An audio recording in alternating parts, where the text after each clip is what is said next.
What's up YouTube and welcome back. Warren Buffett broke the internet better than Kim Kardashian did when he announced that he's selling out of all of his airline shares during the annual Berkshire Hathaway shareholder meeting. He told everyone that he is going to be moving all of his liquidity into companies that they'll be holding forever. It's basically like marriage. Congrats, Warren. Today we're going to be going over the top 5 companies that Buffett has most of his money in, analyzing how they're doing and looking at their balance sheets, and I'll be giving these companies a Greg score of 1 to 5, 1 being don't buy it at all, and 5 being a definite buy.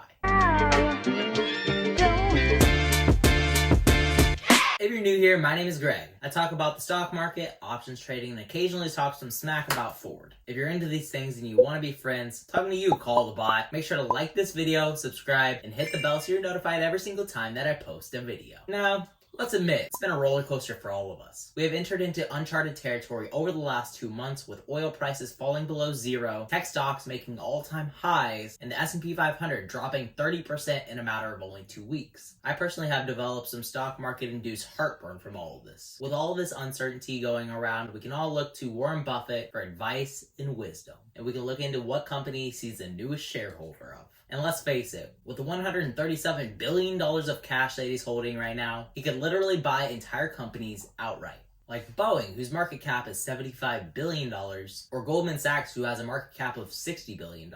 Lucky for us, since Warren Buffett is the owner for Berkshire Hathaway, a public investment company, they are required to disclose all of their trades, which gives us the perfect opportunity to analyze them. So get yourself a nice cup of coffee, and let's get into it. Apple is the top stock that Berkshire Hathaway owns. They own nearly 250 million shares of Apple with a market value of $49.5 billion. Just another casual Monday, right? Looking over the charts for Apple over the last 5 years, you can obviously see that they are a growth stock. And I really don't anticipate them stopping anytime soon. Even if the newest Mac product is complete trash, people will be lining up at their doors to grab it. Looking at the 180-day chart for Apple, they are 4% above the exponential moving average line, meaning that you might be able to get in for $280 if it does come down a bit.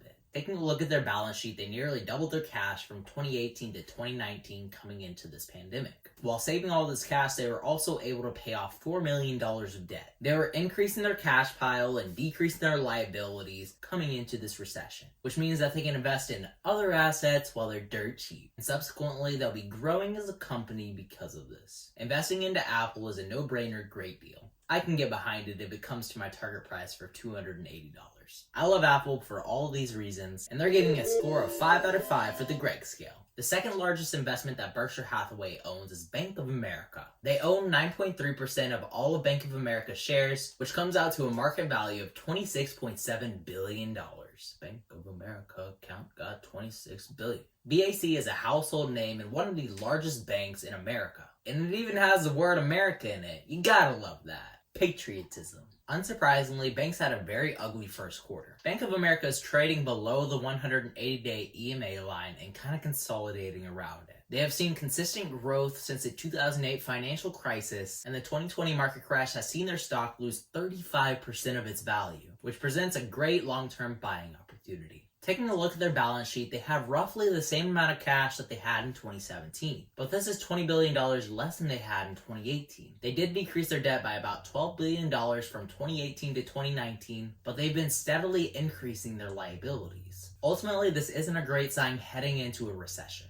especially with the warnings of a possible credit crisis. I invested less than 1% of my portfolio into Bank of America. Even though Bank of America isn't doing too well right now, I think that in the long run they will recover. And they're getting a Greg score of a 3. The third largest investment that Berkshire Hathaway has is yet another bank, Wells Fargo. I guess you gotta love banks when you got that much money. Now right off the bat, I gotta share that I don't like Wells Fargo. Their customer service is complete trash, and over the past few years, they've been sued more times than I can count on one hand over some pretty shady stuff. Looking at their 6-month chart, they have a strong support at 2650, and currently they're trading below the EMA and the SMA line. Unlike Bank of America, they fully recovered from the 2008 financial crisis, but the value of their stock has dropped over 50% since the beginning of the year. Their balance sheet shows that they have less cash and investments than they did in 2017, and they have more liabilities than they did in 2018. Again, this isn't a great sign heading into a market crash. This, on top of them not being the most consumer-friendly company, on the Greg scale, I'll give this company about a 2, because they still have a lot of name recognition, but they're just not really doing well. The fourth largest investment that Berkshire Hathaway has made is Coca-Cola. And this completely makes sense because with the amount of Coca-Colas that Warren Buffett drinks, he could single-handedly keep this company afloat.